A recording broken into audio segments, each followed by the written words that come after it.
Hello দর্শক, আসসালামু আলাইকুম। আমি Selina Rahman. Welcome back to my channel. আশা করি আপনারা ভালো আছেন। চলে এলাম একটি আচারের রেসিপি নিয়ে। আজকের আচারটা হচ্ছে বোম্বাই মরিচ বা নাগা মরিচ বলতে আমরা যেটাকে চিনে থাকি, সেটার অনেকগুলো রেসিপির মধ্যে একটি রেসিপি। তবে আমি করছি হাবানেরো চিলি দিয়ে, যেটা আপনারা প্রবাসীরা খুব সহজে হাতের নাগালে পেয়ে যাবেন। আর হাবানেরো চিলি নিয়ে যাদের অভিজ্ঞতা খুবই খারাপ, তারা এই রেসিপিটা ফলো করবেন। দেখবেন যে হাবানেরো চিলি এক্স্যাক্টলি আমাদের দেশি নাগা মরিচ বা বোম্বাই মরিচের মতো টেস্ট এবং ফ্লেভার পাচ্ছেন। চলুন দর্শক, দেখে নেই রেসিপিটা। আমি এখানে 2 কাপ পরিমাণ অরেঞ্জ কালারের হাবানেরো চিলি নিয়েছি। এটাকে টুথপিক দিয়ে এইভাবে ফুটো করে করে নিচ্ছি। এটা করলে যেটা হবে, ভেতরে ফ্লেভারটা ঢুকবে এবং যে স্টাম্পসগুলো আছে, মানে যে বোটাগুলো আছে, সেগুলো খুলে যাবে না। এখন একটা হাঁড়িতে প্রথমে আমি সরষের তেল নিয়ে নিচ্ছি। আমরা সবাই জানি আমাদের দেশীয় আচার মানে সরষের তেল। সরষের তেলটা যদি প্রবাসীদের হাতের কাছে না থাকে, আপনারা অলিভ অয়েল ব্যবহার করতে পারেন। এখন আস্ত রসুনের কোষ এর মধ্যে দিয়ে দিলাম। উপকরণগুলো আমি কতটুকু দিচ্ছি সব ডেসক্রিপশন বক্সে লেখা থাকবে।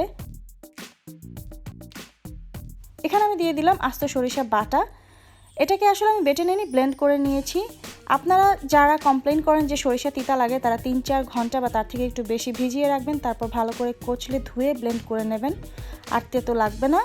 এখন আমি দিয়ে দিলাম হলুদ গুঁড়ো এবং লবণ স্বাদ অনুযায়ী।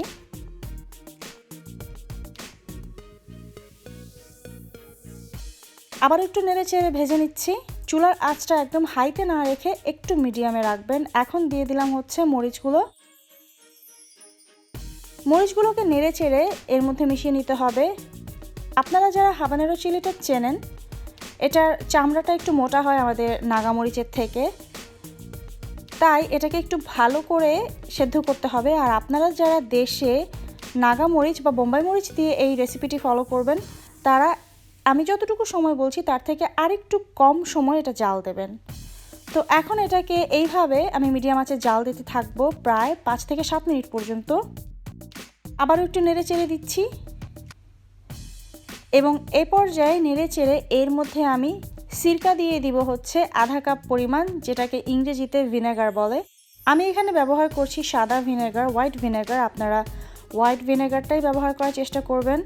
আবারও নেড়ে চেড়ে দিচ্ছি এবং নেড়ে চেড়ে এই পর্যায়ে আমি 2 মিনিটের জন্য এটাকে ঢেকে দেব ঢাকনা দিয়ে।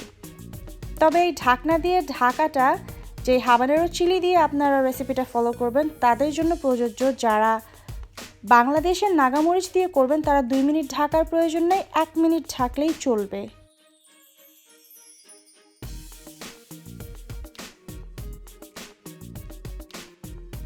দুই মিনিট পরে ঢাকনা খুলে আবারও একটু নেড়ে চেড়ে দিতে হবে। আপনারা লক্ষ্য করছেন, ফুটো করে দেবার কারণে কিন্তু ভেতরে যেমন তেল মশলাগুলো ঢুকবে, তেমনি যে বোটাগুলো আছে সেগুলো খুলে যাচ্ছে না। তার মানে আপনারা এই আচারের তেল দিয়ে যদি মুড়ি বা ভর্তা বানিয়ে খান, তাহলে অনেক বেশি ঝাল হয়ে যাবে না বোটা খুলে যাওয়ার কারণে। আবারও এটাকে 3-4 মিনিটের মতো নেড়েচেড়ে চুলাটা বন্ধ করে দিয়েছি এবং আমি চুলাটা বন্ধ করে দিয়ে এটাকে ঢেকে রাখবো, যাতে করে ওপরটা ড্রাই হয়ে না যায় বা কালচে রঙের হয়ে না যায়।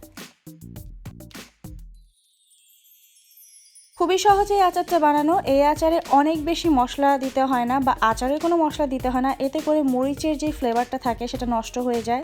আপনাদের যাদের হাবানেরো চিলি নিয়ে খুবই বাজে অভিজ্ঞতা আছে এবং নাগামরিচ মনে করে নিয়ে এসে বাসায় ধোঁকা খেয়েছেন, তারা অবশ্যই এই পদ্ধতিতে এটা করে দেখবেন। অথবা যে কোনো ধরনের তরকারি, সবজি, লাউ বা ডালে এই হাবানেরো চিলিটা রান্না শেষে গরম গরম সেই ডাল বা লাউতে এটা দিয়ে ঢেকে রাখবেন। যখন নরম হয়ে যাবে তখন দেখবেন একদম আমাদের দেশি নাগা মরিচের থেকে কোনো অংশে কম লাগছে না। খুব সহজ করে আচারের রেসিপিটি দেখানোর চেষ্টা করেছি, কারণ রান্না তো সহজই হওয়া উচিত, তাই না? এই আচারটা দিয়ে তো যে কোনো ধরনের রিচ ফুড খেতে একেবারেই অসাধারণ লাগবে। আর এটা দিয়ে আলুর ভর্তা বা যে কোনো ধরনের ভর্তা, মুড়ি মাখা সব কিছুই একদম অসাধারণ লাগবে। আর আপনারা যারা দেশীয় নাগামরিচের আচারটা মিস করছেন, তারা এটা দিয়ে একদম ফুলফিল হয়ে যাবেন। এই ভিডিওটি যদি ভালো লাগে, লাইক দিতে কিন্তু মিস করবেন না। আর এরকম আরও অনেক সহজ রেসিপি পেতে আমার চ্যানেলটি সাবস্ক্রাইব করার অনুরোধ রইল। আবারও কথা হবে নতুন একটি রেসিপিতে।